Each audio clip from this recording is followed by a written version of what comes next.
but I was stubborn, and part of me was drawn to the sound. The air around the woods seemed heavier, like the trees themselves were holding their breath. I decided to take a walk through the trees, hoping to find the source of the whistling. As I ventured deeper, the whistling grew louder, but there was something unsettling about it now. It wasn't just a simple tune.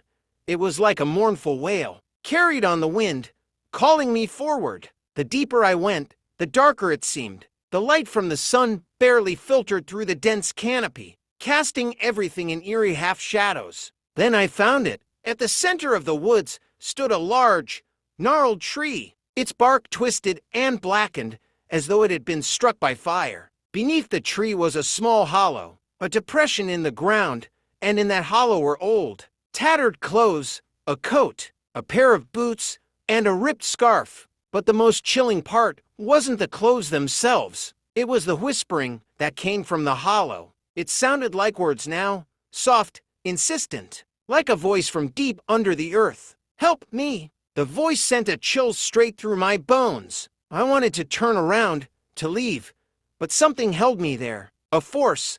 It was almost as if the woods themselves were pulling me closer. "Who's there?" I called out, my voice trembling despite myself. The wind picked up, and the tree seemed to bend toward me. The whispering stopped, replaced by a low, gurgling sound, like something was moving beneath the ground. My heart raced, and for the first time, I felt an overwhelming sense of dread. That was when I saw it. From the hollow, something began to rise. At first, it was just a wisp of shadow, but as it grew, I could make out the outline of a figure, tall, gaunt, with dark, hollow eyes that seemed to pierce straight through me. It was humanoid, but wrong. Its limbs elongated, its skin a sickly gray, and its mouth twisted into a grimace of pure malice. The thing opened its mouth, and the whistling returned, louder this time, as if the very air around it vibrated with its sound. The voice from the hollow had been a warning,